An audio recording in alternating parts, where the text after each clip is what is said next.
Boa noite, tá? Sejam bem-vindos à nossa aula.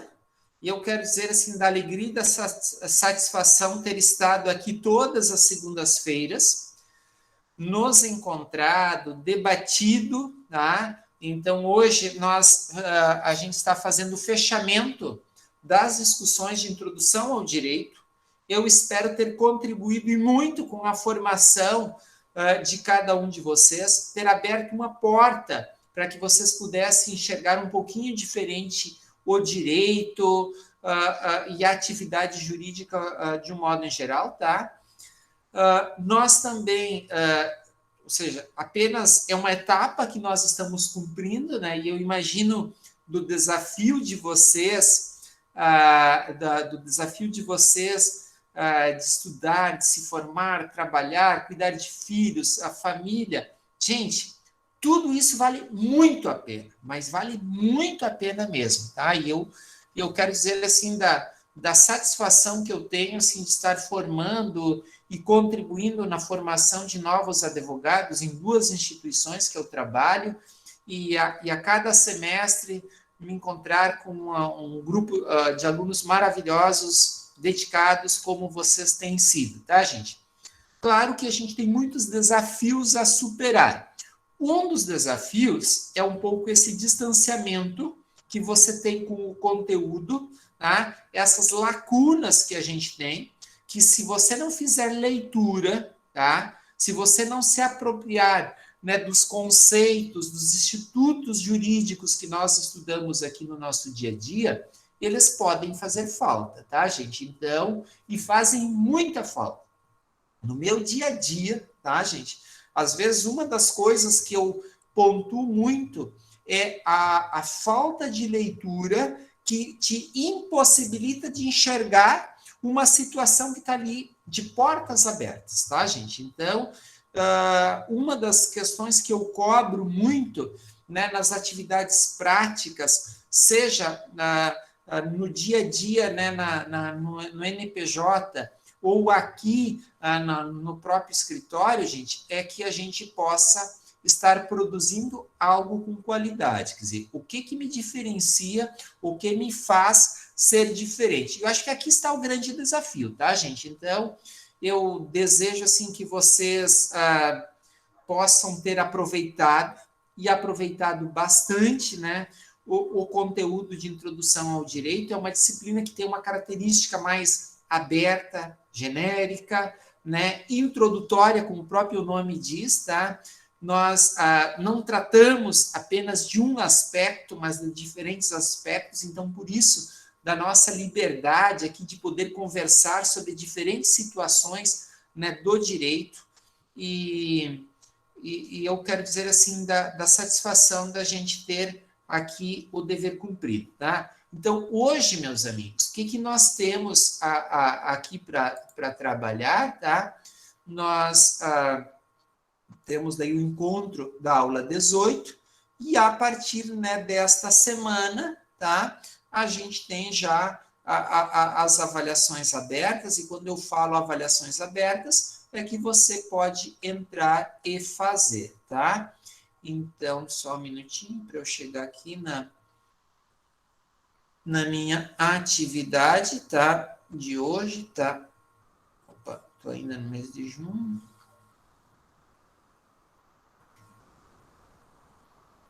Tá. A nossa temática de hoje, gente, olha como ela tem muito a ver com aquilo que nós conversamos, com aquilo que nós interagimos, né, no nosso dia a dia, né?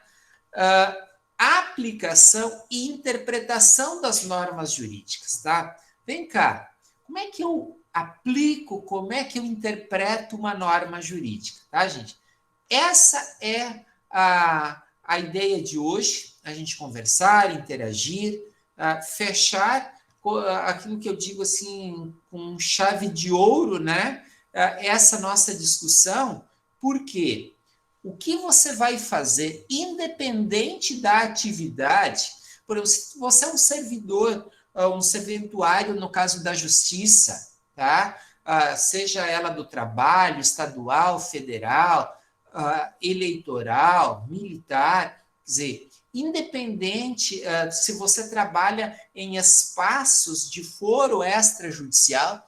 E o que eu quero dizer com espaços de foro extrajudicial? Quem de vocês assistiu, e eu vi que alguns de vocês estavam, no Direito na Prática na semana passada, vocês perceberam que tem muitas atividades que a gente faz em cartório, eu vou dar um exemplo, em tabelionatos, em registros, tá, gente? A gente tem muitas atividades extrajudiciais que a gente faz, então, com isso, a gente precisa estar acompanhando todo esse cenário. Mas, independente da atividade, você precisa desenvolver uma habilidade que alguém vai te apresentar um caso, alguém vai te apresentar um cenário.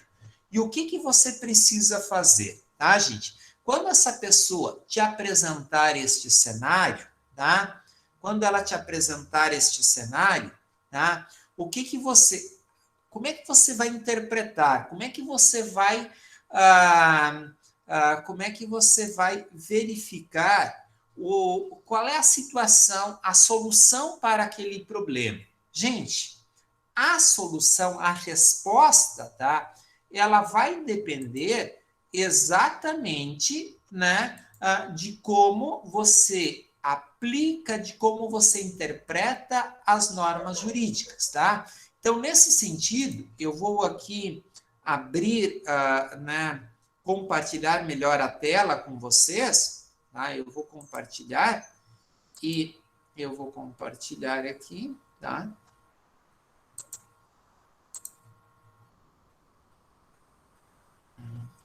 Ok, acho que já compartilhei. E eu vou mostrar o que nós temos.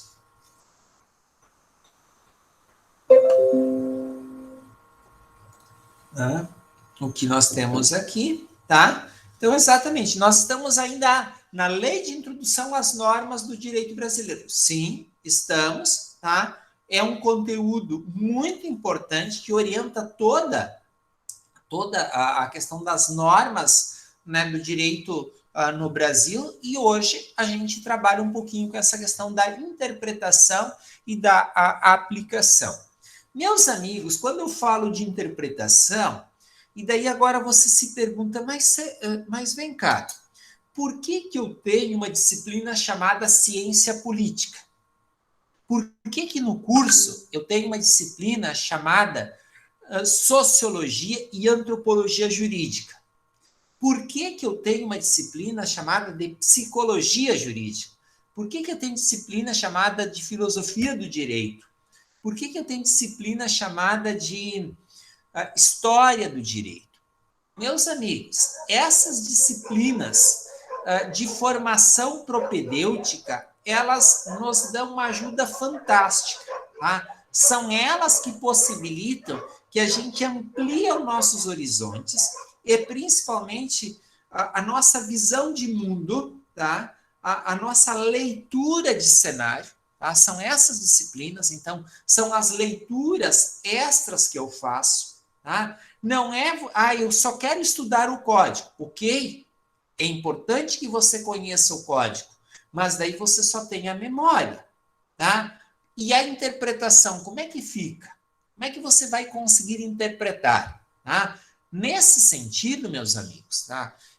Que eu coloco para vocês da importância da formação filosófica, histórica, sociológica, antropológica, disciplina de economia, né? Porque são exatamente essas áreas que vão fazer com que vocês enxerguem possibilidades melhores de aplicação das normas jurídicas, tá?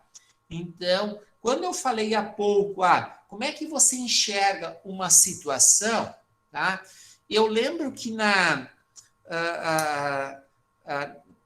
faz, acho que uma semana, assim, que, né, uma cliente me questionou sobre uma determinada situação, questionou no bom sentido, assim, ela, né, me contatou, me apresentou o caso dela, como é que eu trabalharia aquela situação, tá? Gente, tá? Uma das coisas que nós precisamos é aprender a buscar.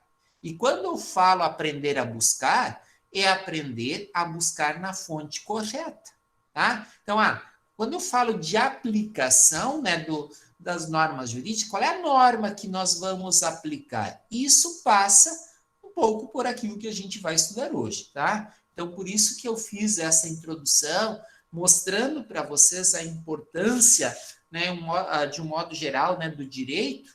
E eu sempre digo, eu sou suspeito assim para falar, porque eu vivo e comungo o direito, né, da manhã até aqui o final do dia que eu estou com vocês. E este horário, gente, que eu aprendo bastante, tá? Porque é este horário de troca, de questionamentos, que vocês me ajudam a ser, né, um melhor profissional durante o dia, tá, gente? Então, essa troca que a gente faz aqui possibilita que a gente possa entender qual é a norma que deve ser aplicada, qual é a interpretação que se faz para aquela situação, tá? E daí, às vezes, eu vejo que a pessoa diz o seguinte, mas é isso que eu entendo, tá? É minha interpretação, ok. Mas essa tua interpretação, ela está fundamentada em quê? A partir de que parâmetros, tá? A partir de que leitura? A partir de que princípios? Então, estão vendo como é importante essa nossa a leitura, essa nossa interpretação?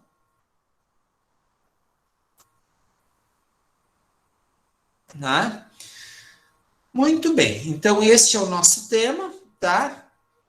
Gente, aqui a gente está apresentando algumas situações mais introdutórias, né, num primeiro momento. Como regra, a norma jurídica deve trazer um conteúdo claro. E é por isso que a gente viu, tá? Que há todo um regramento, há uma lei complementar que aponta diretrizes de como é que as normas no Brasil elas devem ser construídas, né? Eu me parece que vocês já conhecem, estão lembrados da lei complementar, se eu não me engano, é 95, tá? Lei complementar 95 de 98, tá? Eu estava com 98, 95, não, é 95, 98, tá? E que nós já mostramos aqui, eu já trabalhei com vocês, tá?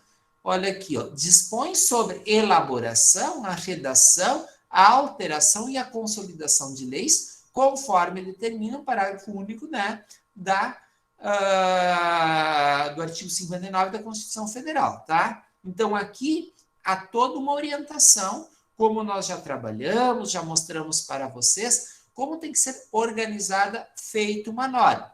Agora, eu pergunto para vocês, essa elaboração, essa redação e essas alterações, elas são sempre bem feitas?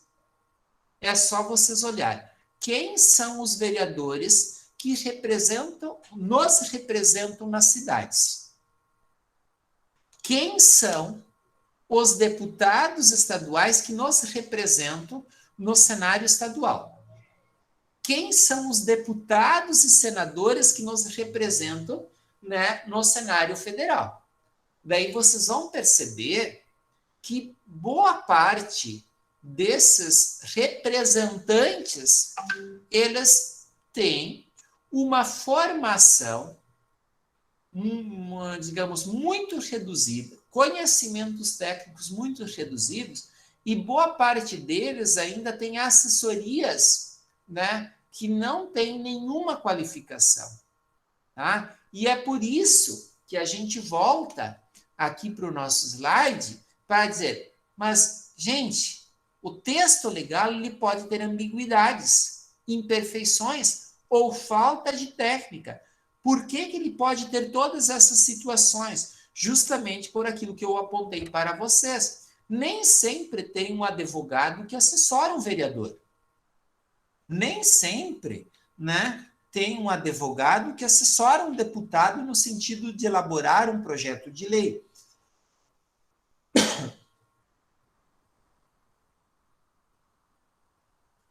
E quando que eu falo um advogado, não é no sentido de, né, de dizer se pode ou não, mas é no sentido de pensar e ver se aquele texto, aquele projeto, ele está de acordo, tá? Principalmente com a Lei Complementar 95/98, tá, gente? Então, é muito comum nós encontrarmos ambiguidades, imperfeições ou falta de técnica. Um exemplo de uma lei que eu mostrei para vocês, tá? Foi a própria reforma trabalhista, tá, gente?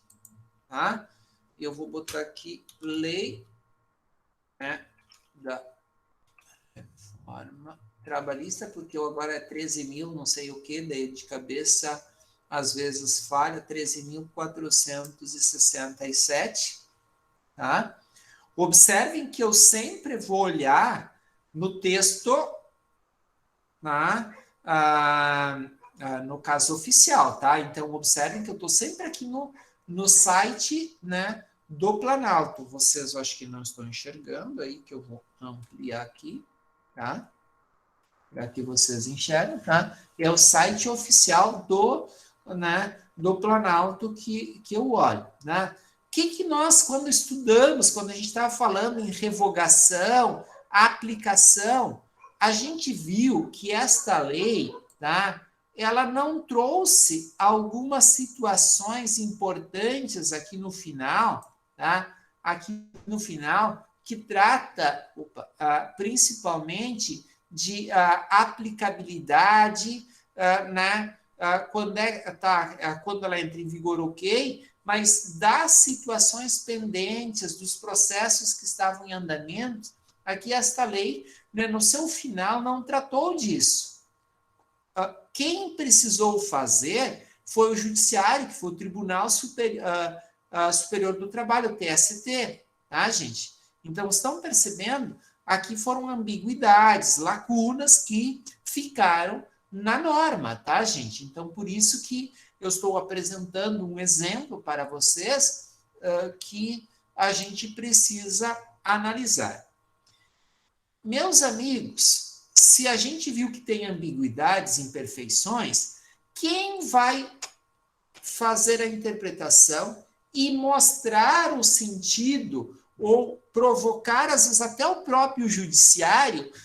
Vem cá, qual é o sentido, o significado desta lei? Ok, a lei diz isso, mas a interpretação da lei, ela também possibilita tais e tais situações. Tá, gente? Então, vocês estão percebendo, tá, que essas situações, elas estão muito presentes. Quer dizer, surge a intervenção, né, do intérprete. Quem é o intérprete? O advogado, o profissional, o bacharel em direito, aquele que tem formação, que tem condições de fazer isso. Tá? Então, é isso que a sociedade espera, é isso que as pessoas, né, de um modo em geral, esperam de cada um de vocês, né, que vocês sejam verdadeiros intérpretes, né, que vocês vão mostrar o caminho. Meus amigos, a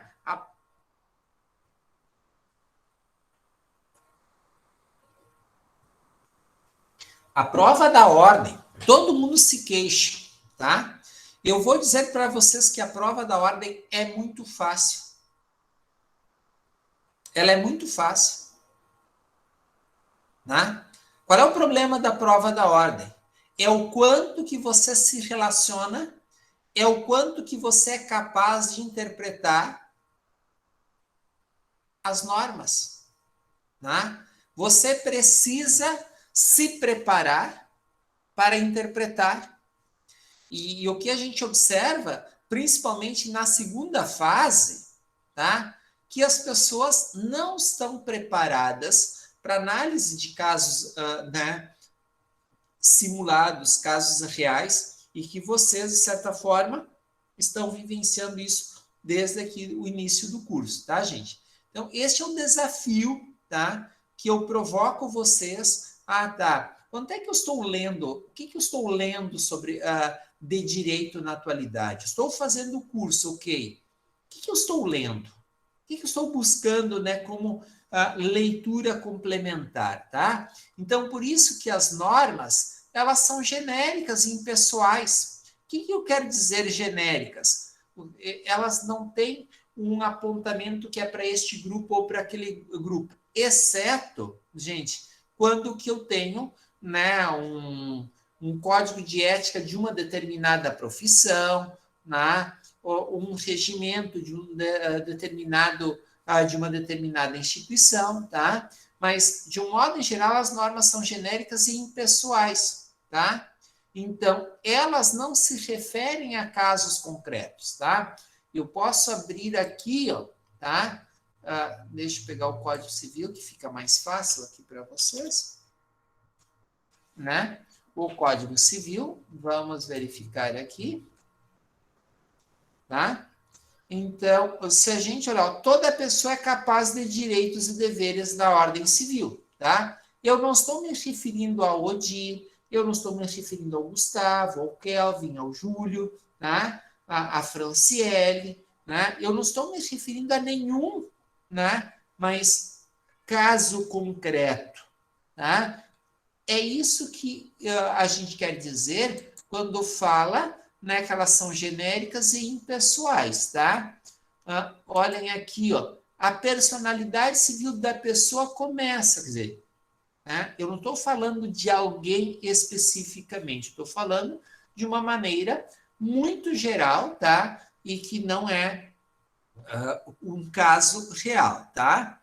Então, quem vai verificar a aplicabilidade da norma em casos reais somos nós, né? Cada um, tá? Então, é você que precisa, tá? E certamente quando você começou o curso, quem começou a fazer os primeiros questionamentos foram os familiares, né?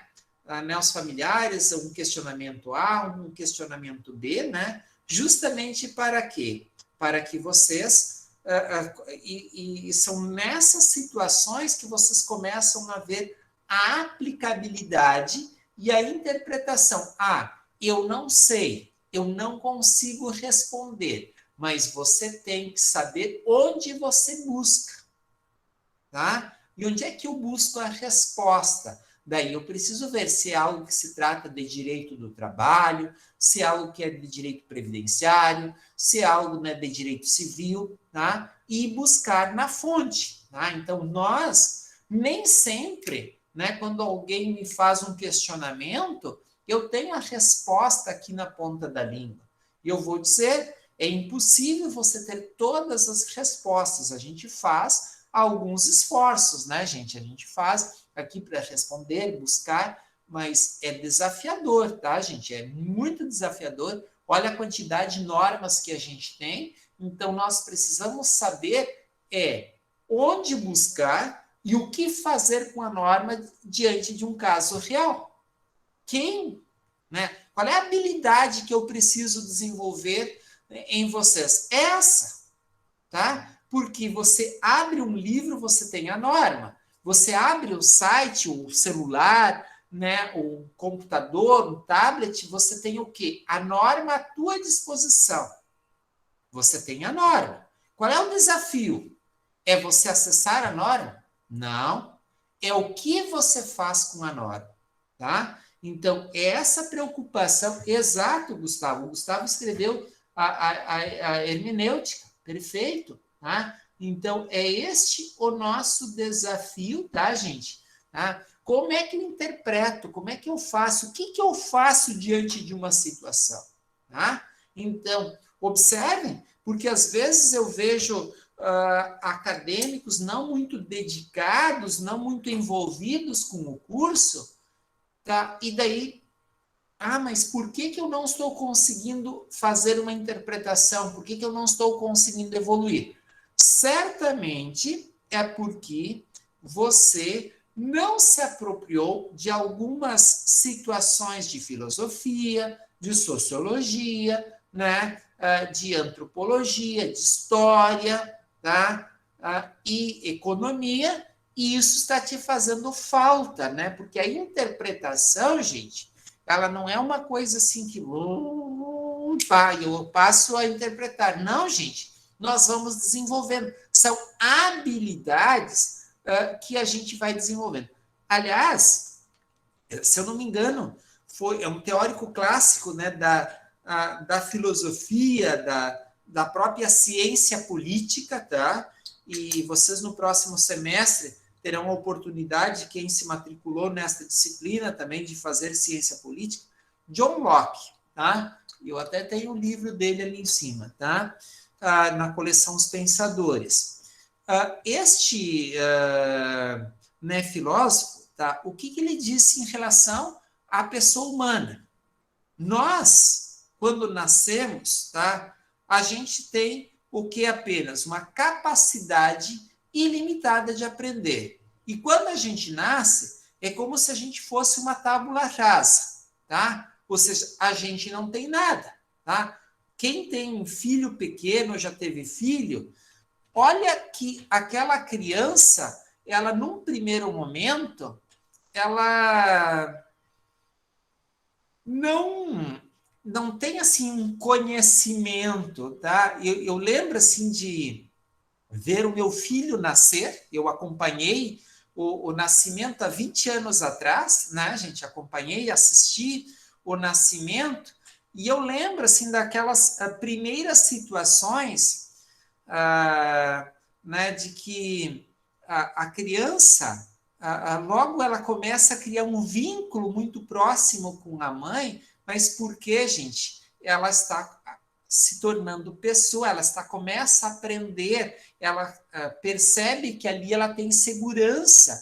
Então, é nesse sentido que a pessoa, gente, ela tem essa capacidade limitada. Então, se você, eu não sei fazer alguma coisa, eu tenho dificuldades de interpretação. Gente, esse tipo de dificuldade, como é que nós superamos? Leitura, estudo, não tem outra alternativa, não há técnica. A técnica é você pegar um livro, desligar o celular, desligar as outras coisas e ler, estudar, interagir, né? É esse tipo de coisa que vai te fazer evoluir, gente. O conhecimento, ele não é comprado, ele se desenvolve, tá? A gente vai construindo. Então, por isso que no direito, essa questão, né, da capacidade interpretativa que nós falamos aqui, que este é o nosso papel, tá? E é por isso que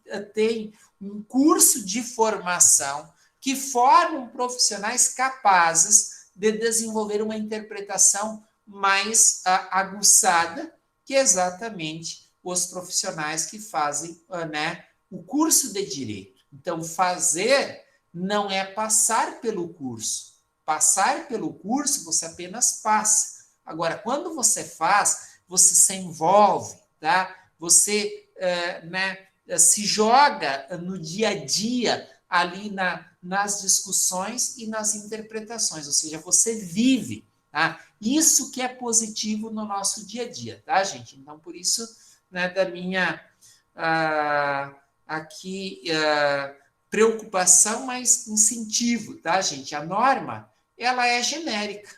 Quem vai aplicar, tu não tem uma resposta, tá? Vamos ver.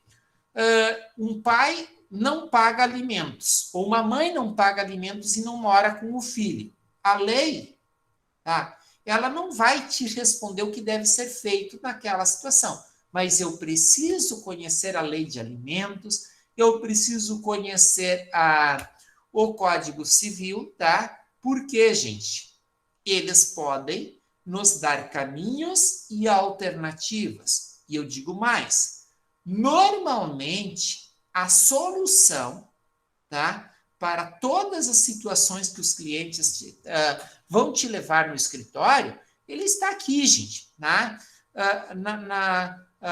Na leitura, nas situações, nas normas, de um modo em geral, tá?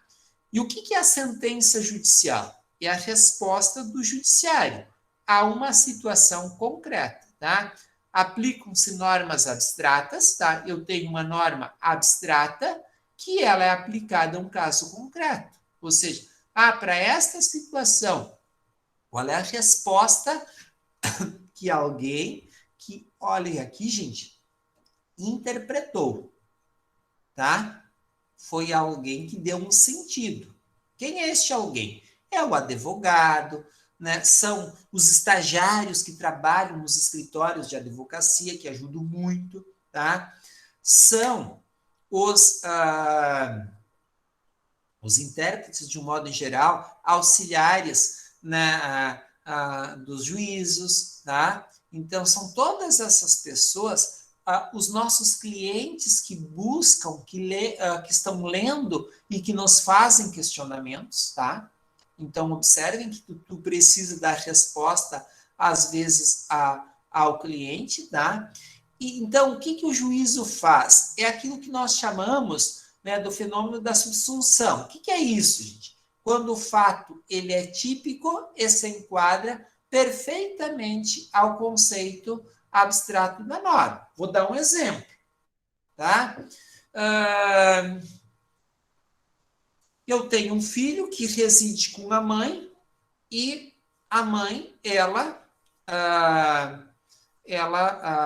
no caso, e eu não pago alimentos, tá? Eu dei o caso aqui para vocês. Agora, vocês, por favor, busquem uma norma para resolver o problema, no caso do meu filho, que não recebe alimentos. Por favor, agora vocês busquem e podem colocar ali no chat uma resposta. No chat não, no chat, tá? Então, gente, entender? Olhem aqui. Eu sou um pai que não mora com o filho, né? Este filho mora com a mãe e eu não pago alimentos. Este meu filho, ele quer uma resposta. Se é possível, se a gente tem alguma resposta, busquem, por favor, esta resposta e coloquem no chat.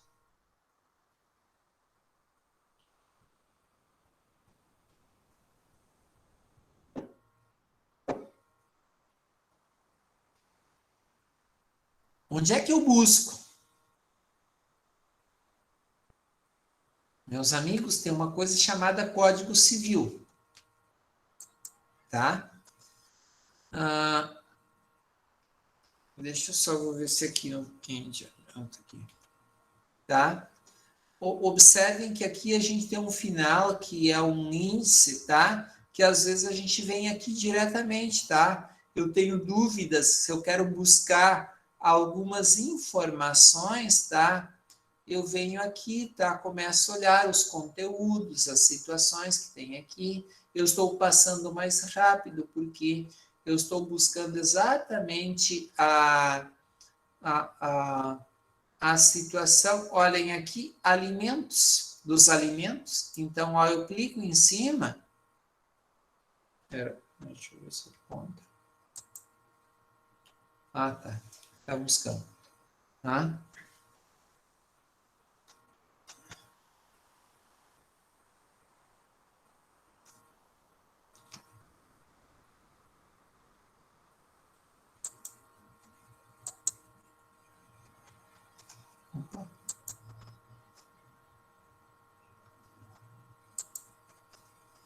Já que não foi,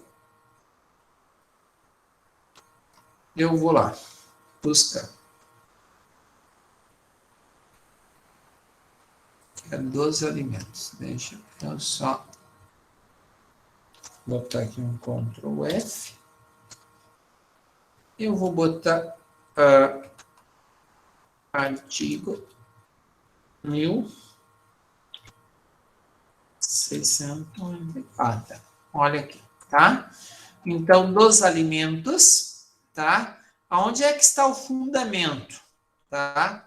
Olhem aqui, podem os parentes, os cônjuges, né? Os companheiros pedir uns aos outros os alimentos de que necessitem para viver de modo compatível com a sua condição social, inclusive para atender às necessidades de sua educação, tá?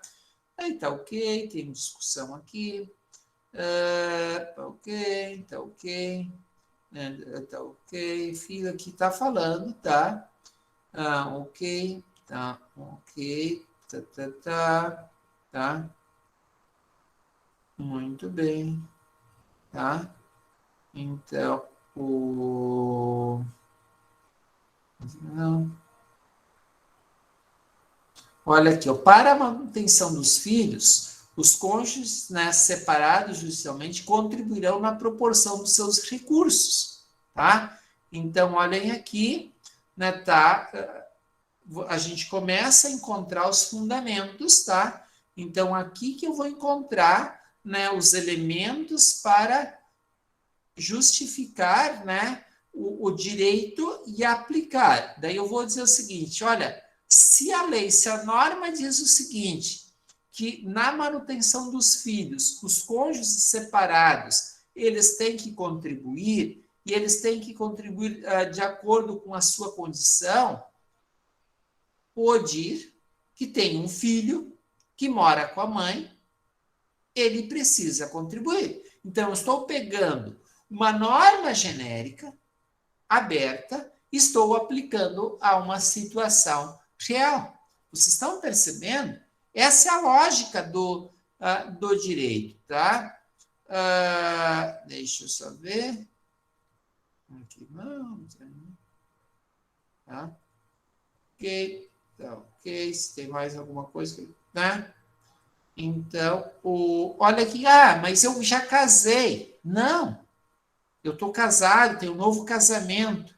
O novo casamento do cônjuge devedor não extingue a obrigação constante na sentença, né, de divórcio. Então, estão percebendo?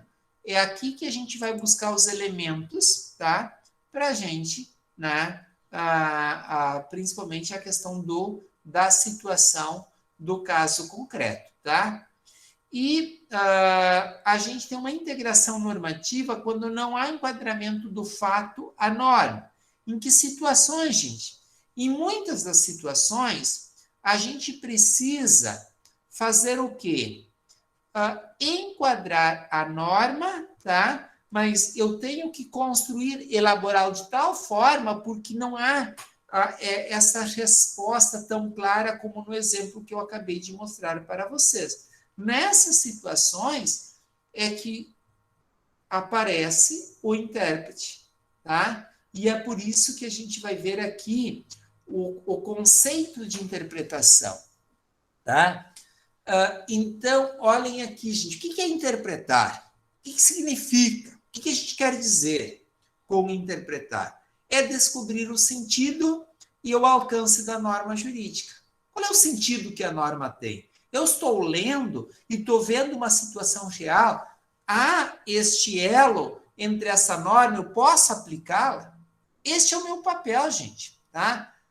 A lei é clara, mas é preciso interpretá-la, tá? Então, se você não interpretar ou não souber interpretar, gente, você vai encontrar algumas dificuldades, tá?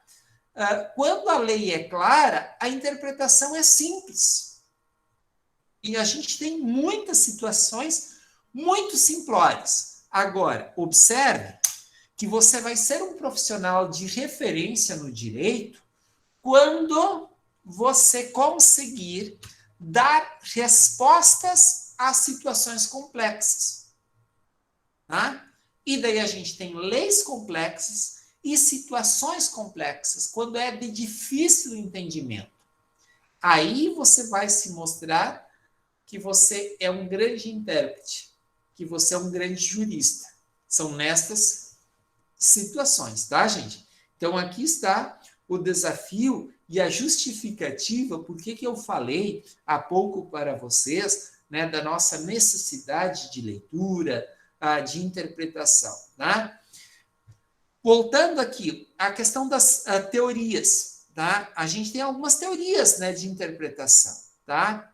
A teoria subjetiva da interpretação diz que se busca a vontade do legislador expressa na lei, tá?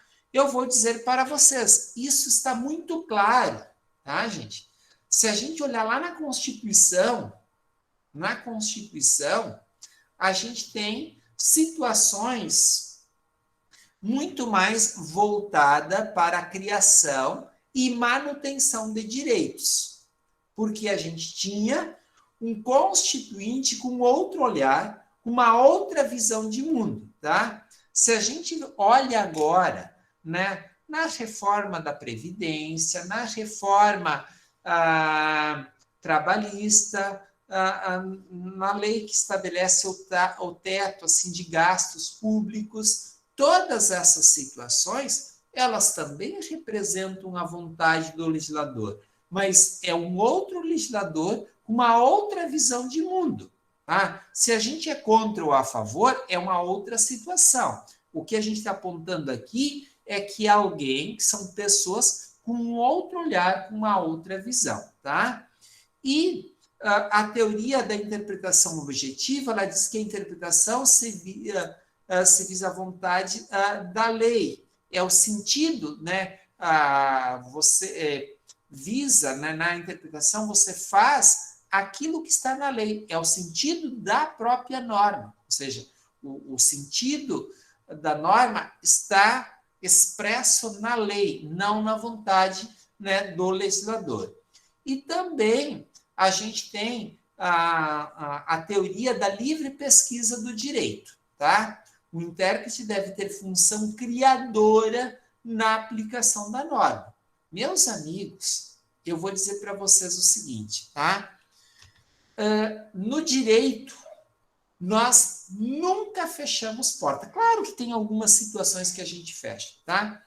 Eu estou aí com uma situação, né, de licenciamento ambiental e que teve agora uma decisão do STJ durante o mês de maio que foi muito prejudicial para a nossa tese, tá?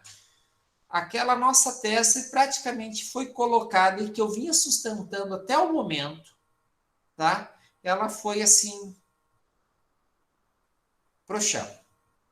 Daí o que você precisa? Eu na semana passada, daí eu tive encontro com o procurador deste município, onde eu estou fazendo esse licenciamento, para conversar exatamente sobre outras interpretações e aplicabilidades que podem ser dadas para aquele caso. Então, vocês estão percebendo, tá? Você deve dar uma função criadora, ter uma função criadora para a aplicação da norma, porque se você não encontra a saída, você não dá respostas aos problemas que as pessoas te entregam, tá? Agora, se eu agora sair né, tem uma nova decisão no STJ, tem súmula, o que eu faço? Não, vamos aqui. Vamos trabalhar, vamos encontrar alternativas, meus amigos. Este é o nosso papel como intérpretes. Tá? Daí por isso que no Brasil a gente também não pode apenas só olhar para a lei, nem só para a vontade do legislador, tá?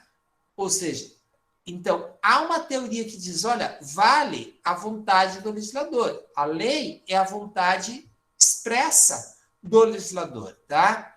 Mas há uma teoria que diz o seguinte, olha, o sentido está na própria norma, está na própria lei, tá? Que é a questão da interpretação objetiva. Agora, nós temos uma outra teoria que diz o seguinte, olha, você pode desenvolver interpretações de uma forma mais criativa, buscando outras respostas. E é exatamente aqui, neste ponto que eu me coloco, tá? Como alguém que busca sempre uma interpretação mais criadora, né, na aplicação da norma, tá? E eu acho que este é um grande desafio, tá? Porque a gente precisa levar em conta as nossas concepções jurídicas, morais e sociais da época. O que eu quero dizer com isso? Gente, aqui nós temos o quê? Uma situação que, às vezes, a norma ela está adequada a um momento histórico diferente.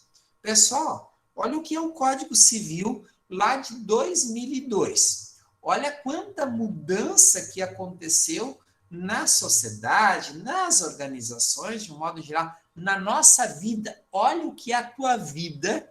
Converse com os teus pais, o que era a vida deles lá em 2002. Tá, gente? Então, são essas percepções que a gente precisa ir pensando.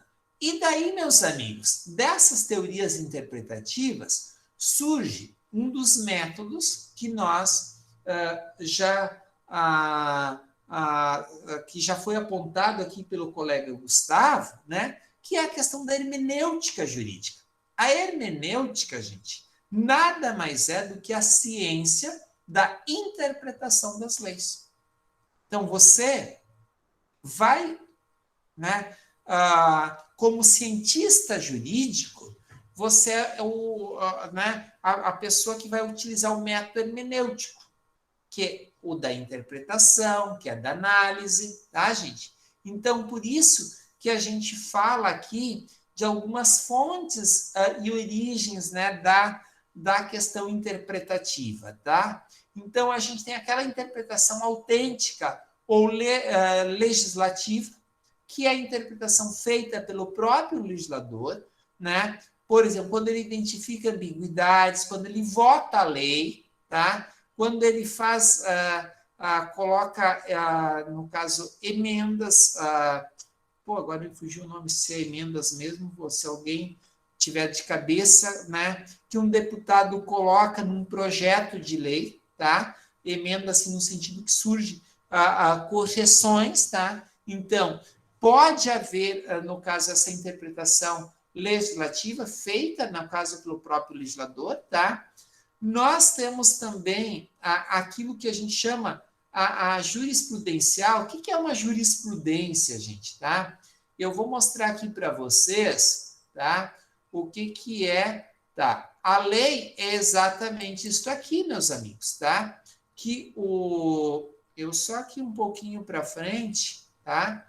Eu vou mostrar para vocês como que o legislador, ele às vezes... Opa, para trás. Tá? Olhem aqui, gente, tá? Deixa eu só ir um pouquinho para frente, tá? Então, olhem aqui, ó, tá? Que nós temos, tá? Essa interpretação, gente, tá? Essa interpretação que está aqui, tá? Ela é feita por quem? Pelo legislador. Na elaboração dessa norma, tá? É ele que interpreta, é ele que tem, né, todo o cuidado de verificar, né, da sua aplicabilidade, né, se tem alguma situação que está deixando a lei ambígua. Esse é o papel do legislador, tá? Mas o segundo ponto que a gente tem aqui, tá, é a interpretação jurisprudencial ou judicial, tá? Então, deixa eu só abrir uma situação nova aqui, tá? Eu vou pegar STF, tá? Opa, já estava sumindo essa ali.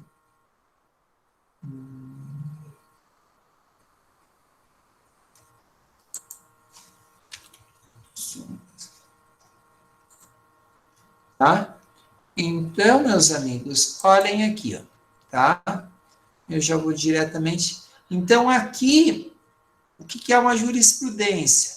São aquilo que a gente chama, né, as decisões, tá? Vamos olhar esta súmula, tá? Inexiste direito a crédito, né, presumindo imperativamente a entrada de insumos isentos sujeitos a alíquota zero ou não tributáveis, tá? Então, aqui, gente, tá? É uma questão de direito tributário, que vocês vão, no momento adequado, vão estudar, tá? Mas percebam que o que a gente tem aqui, tá? É algo que se aplica para todas as situações que estão discutindo, a todos os processos, tá? Então, a todos os processos, nós vamos aplicar exatamente esta súmula, tá? Tem uma outra coisa, pesquisa da jurisprudência, tá? Então, deixa eu ver aqui, eu vou botar aqui união estável, tá? Que é uma das questões que a gente tem aqui, tá? Então, eu vou encontrar uma jurisprudência que é aquilo que nós chamamos a ementa, tá? Eu estou lá no Tribunal Superior, tá? E aqui a ementa, tá? repercussão, a sucessão homoafetiva, tá? Olhem aqui, ó, tá? Eu não no caso, num primeiro momento, tá? Não tinha olhado qual é o assunto, mas observem que aqui, ó, é de 2017, tá? É incondicional, tá? A distinção dos regimes sucessórios entre cônjuges e companheiros previstos no artigo 1790, devendo ser aplicado tanto nas hipóteses de casamento como união estável, o regime do artigo 1829, tá? Então, vamos olhar aqui, ó, tá? Isto aqui é uma interpretação, o quê? Jurisprudencial. O que se aplica hoje? Essa tese, tá? Essa decisão. Agora, olhem o que está escrito aqui no 1790, tá? A companheira participará da sucessão do outro quando os bens adquiridos onerosamente na vigência da união estável, nas seguintes condições. Se concorrer com os filhos comuns, terá direito a uma cota equivalente a que por lei for atribuída ao filho. Se concorrer com descendente só do autor da herança, tocar-lhe-á a metade do que couber a cada um daqueles. Se concorrer com outros parentes suscetíveis, terá direito, tá, a 1/3 da herança. Gente, olha o que estava escrito aqui, gente. Se tu tem uma união estável, né, e o teu companheiro, tua companheira vir a falecer, você só terá direito, se fosse aplicado este artigo, a 1/3 da herança.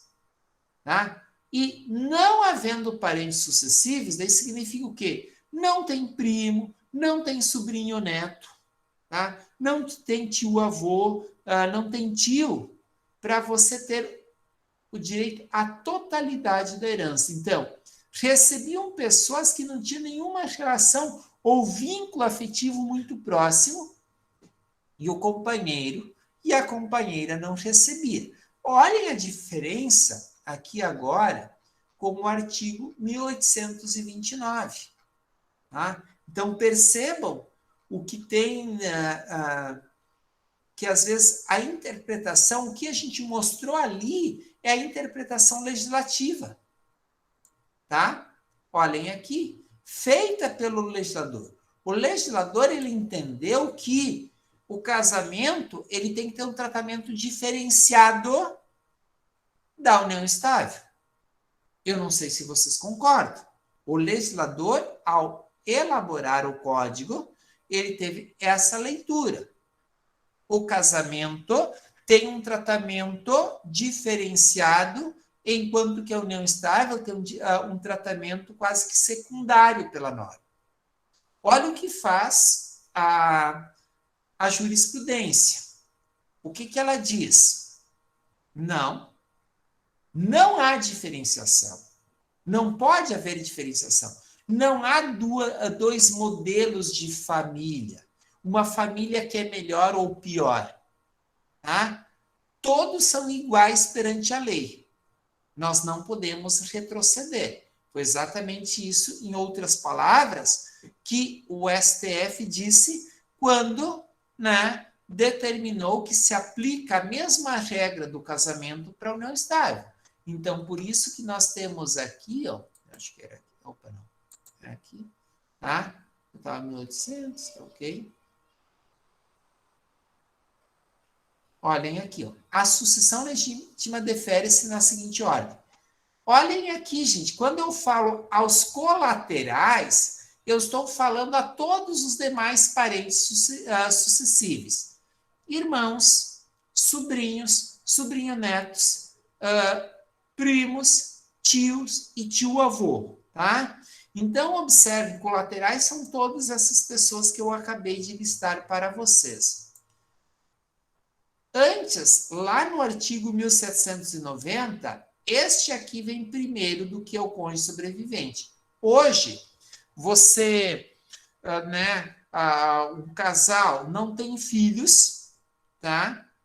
Alguém faleceu, quem vai receber todo o patrimônio é o cônjuge sobrevivente. Esta é a regra que está aqui, né, no artigo 1829.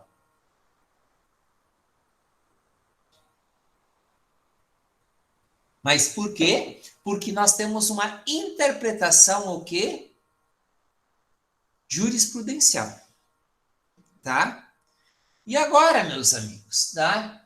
Daí a gente tem aqui a interpretação, vou pegar aqui, né, de direito sucessório, tá? Vou pegar pelo menos aqui 2 ou 3, tá? Para mostrar para vocês. Então, quando eu falo de uma interpretação doutrinária, a interpretação doutrinária. Opa, a Maria Berenice Dias quase não aparece. Ah, tá, agora está aparecendo ali para vocês, tá? A interpretação doutrinária é essa que eu tenho do livro. Quando eu falo de doutrina, tá, gente? Eu estou falando, né, da interpretação feita pelos estudiosos, tá? Então, aqui, tá? Essa interpretação, tá? É a que eu falo, tá, gente? Doutrina né, são pelos estudiosos, pelos alunos, pesquisadores, é essa interpretação que nós temos, tá, gente? Então, por isso que a gente precisa diferenciar o que é a interpretação legislativa feita pelo legislador, tá? A interpretação feita, no caso, pela jurisprudência, tá? E a interpretação feita pela doutrina, tá? Então, fiquem ligados, tá? Que essa situação é muito importante, tá, gente? É a interpretação jurisprudencial, tá? Então, eu costumo... os clientes que a gente tem, que faz aqueles processos de revisão de juros de empréstimos, tá? Pessoal, eu costumo dizer para eles, olha, a juíza de determinada comarca, quando o cliente é daquela comarca, ela dá todos os processos como improcedentes, tá? É a interpretação que ela tem, diferente da interpretação majoritária do tribunal, tá? Mas a gente respeita ela enquanto magistrada, enquanto cidadã, enquanto pessoa, tá? Ok, a interpretação daquele juiz, tá? E a gente precisa respeitar isso, tá? Agora, qual é o desafio? Eu preciso ver qual é que é a interpretação jurisprudencial, justamente porque, gente, tá? Que é a interpretação superior, eu falo a interpretação judicial, né, que é também, né, dos tribunais, que é majoritária, que tem um entendimento pacificado, que daí vai valer a pena eu fazer ou não, né, um determinado recurso, tá, gente? Alguma dúvida, algum questionamento?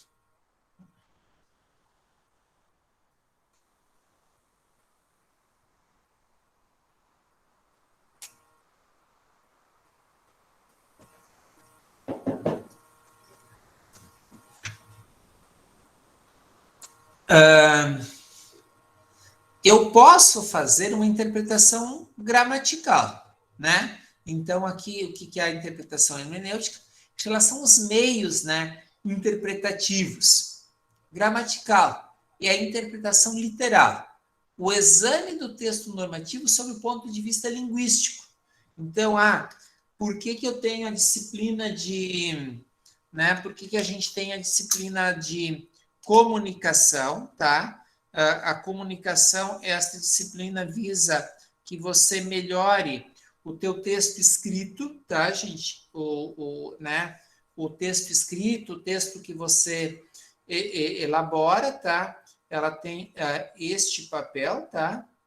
Tem este papel. Então, acho que este é o grande desafio também no caso do texto, né? Que nós escrevemos, que nós elaboramos, tá, gente? Então, Este é o papel fundamental que a gente tem em relação às normas, né, de um modo geral, tá? E a gente tem também a questão da interpretação, tá? Da interpretação lógica ou racional, que ela atende ao espírito da lei, tá? Observem que eu vou lá nas palavras, a linguística gramatical, e eu vou, tá, mas qual é o significado, né, dos termos da lei? Enquanto que a interpretação lógica ou racional, tá, ela é um pouquinho mais ampla, tá? O espírito da lei, a finalidade da norma, a intenção do legislador, qual é que era quando ele colocou essa situação? Então, vocês estão percebendo, tá? São essas interpretações que a gente vai fazendo, né, no nosso dia a dia. E a interpretação sistemática, tá? Que ela é muito próxima, né, da interpretação lógica, ou seja, parte da ideia de que a lei não existe de forma isolada, tá? Gente, como assim? Tá? Em dado momento, prevalecia o princípio da autonomia da vontade. Tá? O que isso quer dizer? O princípio da autonomia da vontade, aquilo que as pessoas, né, gostariam que acontecesse. Tá? Posteriormente, a gente, o que é o princípio da autonomia da vontade? Eu vou ver lá no consumidor. Mas né, o consumidor que foi lá e comprou o produto, ele assinou o contrato. Opa, daí eu tenho que começar a pensar isso de uma forma mais ampla. Tá? Eu não posso restringir. Tá? O que é o princípio da proteção? A criança, né? O princípio do melhor interesse do infante. Em qualquer decisão que envolva a criança, que envolva a menor, eu tenho que ter este cuidado. Eu preciso ter todos esses cuidados, tá, gente? Então, vocês estão percebendo que a gente vai evoluindo. Princípio da autonomia da vontade, você assinou um contrato, você tem a liberdade. Embora ele tenha cláusulas abusivas, deve valer e prevalecer aquelas cláusulas. Né? Mas, opa, hoje tem o princípio da proteção do mais fraco. Então, na relação fornecedor-consumidor, normalmente o fornecedor ele está numa posição mais, numa situação melhor. Enquanto que a questão né, da criança, se comparada com os adultos, ela está numa situação desprotegida. Então, por isso, né, o princípio do melhor interesse. Como é que a gente vai fazer com o pagamento dos alimentos? Não, o pai transfere, faz PIX, né? Quando ele recebe o seu salário, ele faz transferência, ele alcança. Não. Essa situação, embora se respeite o princípio da autonomia da vontade entre as partes, não atende ao princípio do melhor interesse do infante. O que isso significa? Tem que fazer o desconto diretamente na folha e o empregador transfere para a conta da genitora ou do genitor que cuida, né, dessa criança. Estão percebendo o que é a autonomia da vontade e o princípio de proteção do mais fraco? Num primeiro momento, eram essas teses que prevaleciam. Depois, a gente começa a perceber, não, mas algumas situações elas precisam ser protegidas, tá?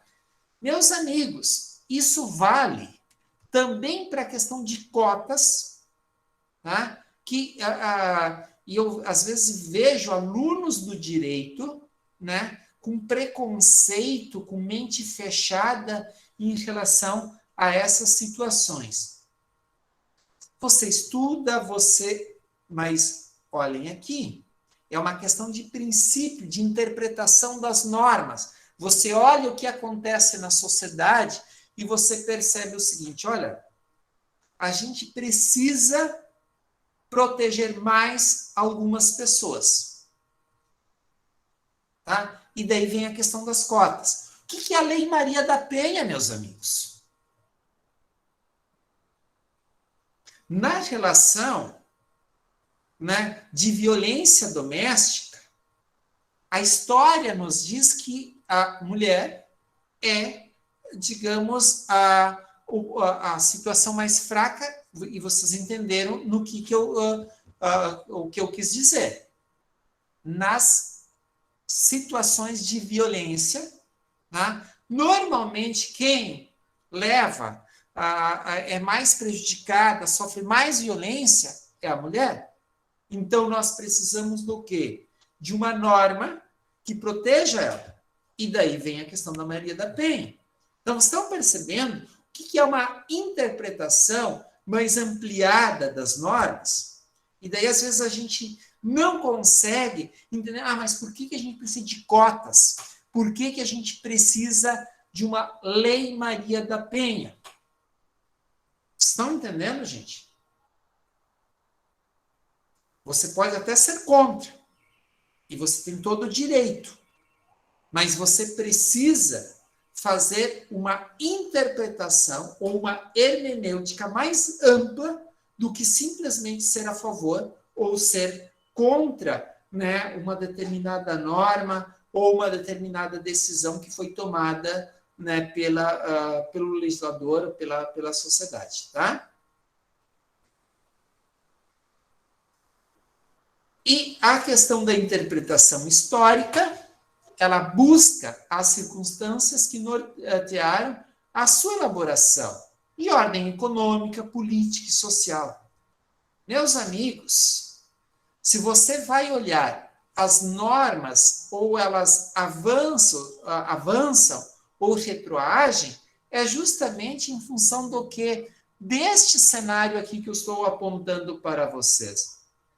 Se não fosse esse cenário, nós não teríamos, tá, gente? Não teríamos mesmo essa situação de avanço como a gente tem, tá? Então, essa questão do olhar para o cenário histórico me possibilita fazer também uma interpretação e verificar que em determinados momentos nós avançamos, tá? Em outros momentos a gente acaba tomando decisões que a gente dá a impressão que nós estamos retroagindo, né? Ou atendendo a determinados grupos econômicos. Então, é só vocês observarem no Brasil, que começa lá com a Constituição de 88, com o fim da ditadura militar, tá?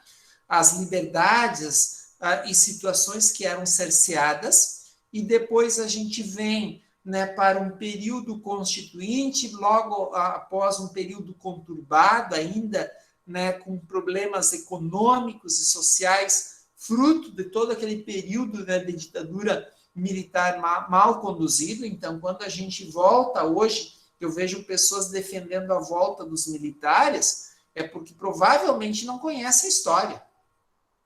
Tá? Não conhece a história. Olha para a história, né, onde a gente tem as situações, né, ditatoriais, tá, gente? Então, esses modelos, tá, principalmente para quem opera o direito, é como se fosse a autoanulação. Se eu defendo um modelo ditatorial, eu estou meio que me autoanulando, assim, do ponto de vista jurídico, né, da interpretação, porque daí eu sigo a visão oficial e ponto final, tá? E a gente também aqui, né, continuando, né, quanto aos meios, a gente tem uma interpretação sociológica ou teleológica, né, que objetiva adaptar, né, o sentido ou a finalidade das normas, tá, às exigências sociais, né? Isso está aqui no próprio, deixa eu ver, tá? Opa, não está aqui. Tá? Opa, não. Tá? Então, a gente está aqui no artigo 5º, deixa eu só mostrar para vocês. O artigo 5º, tá? Olha, na aplicação da lei, tá? o juiz atenderá aos fins sociais a que ela se dirige, né? E as exigências do bem comum. Então, por isso que, às vezes, você, quando vai pedir uma reconsideração ao juiz ou alguma situação mais ampla, você trabalha os aspectos sociais, o fim os fins da lei, qual é que é o propósito da lei, a questão das exigências do bem comum, tá, gente? Então, isso é muito importante, tá, gente? Deixa eu só ver aqui.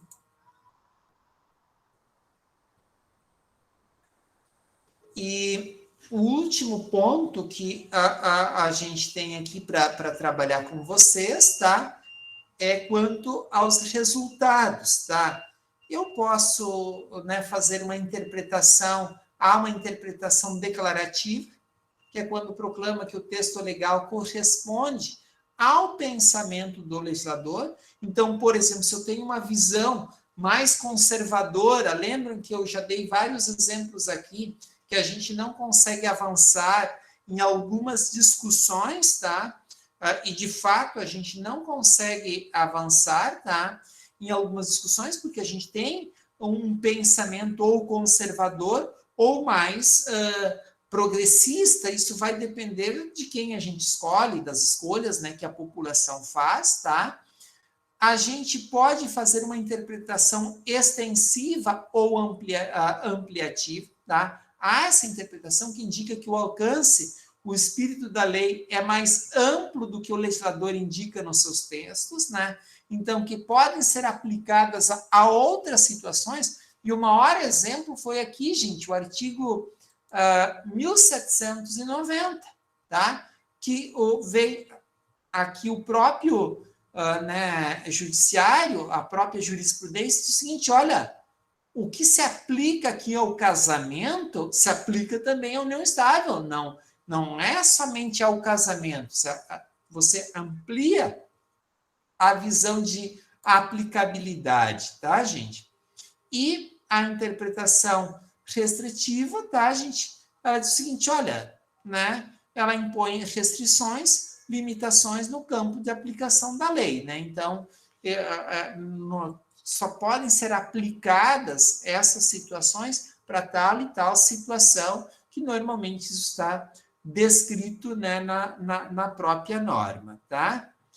E com isso, nós chegamos aqui às nossas conclusões, tá, gente? Que não há um único método. Nós não temos, assim, um único método, tá, gente? Nós temos uma infinidade de métodos, tá?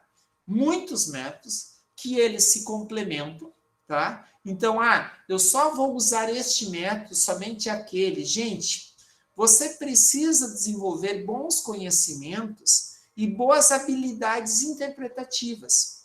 As habilidades interpretativas, elas serão o quê, gente? Resultado, fruto do quê? Do conhecimento, das leituras, tá, gente? Então, por isso, se vocês me perguntarem, professor, você segue um único método, você tem uma única forma de fazer a interpretação, eu vou dizer, não, gente, nós temos uma infinidade, né, de situações, tá? Portanto, né, as diferentes espécies e técnicas de interpretação devem atuar conjuntamente, né, na descoberta do sentido no alcance, tá, gente? Então, você precisa ir desenvolvendo essas habilidades interpretativas, tá? E é exatamente essas habilidades que vão te possibilitar que você descubra e encontre, né, o sentido, o verdadeiro sentido, né, de uma determinada norma. Tá ok, gente? Com isso, nós fechamos, tá? E como é que você melhora essa tua interpretação? Participando de eventos, assistindo às palestras, gente, aqueles momentos assim de debate que acontecem, seja na TV, na internet, onde é que você tem acesso, tá? Eu tenho dito para vocês que, às vezes, eu estou aqui no escritório, tem uma sessão no STF, ou alguma situação, às vezes até no próprio Congresso Nacional, né? Eu estou assistindo, mas eu estou assistindo é como uma forma assim de formação continuada, complementar. Isso nós não podemos abrir mão, né, da nossa formação continuada, complementar, tá, gente? Isso é que nos ajuda e nos possibilita estar sempre bem e sempre atuantes, tá, gente? E atualizados, tá? E que a gente possa desenvolver uma interpretação diferenciada, tá? Com isso, meus amigos, eu fecho aqui a parte minha da apresentação, tá? Então, eu só quero ver se vocês têm algum questionamento, tá? Se vocês, daí, então, a partir dos questionamentos, eu fecho aqui e daí eu gostaria de ouvir vocês como é que foi a experiência, né, do semestre, das aulas, tá? O que foi positivo, o que pode melhorar, assim, no sentido aqui de introdução ao direito, porque vocês também ajudam a gente a ser, né, um melhor professor, um melhor intérprete, né, do direito. Pessoal, alguma colocação, alguma dúvida?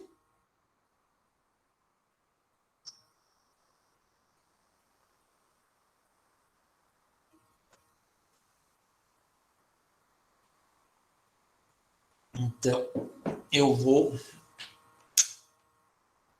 fechar aqui.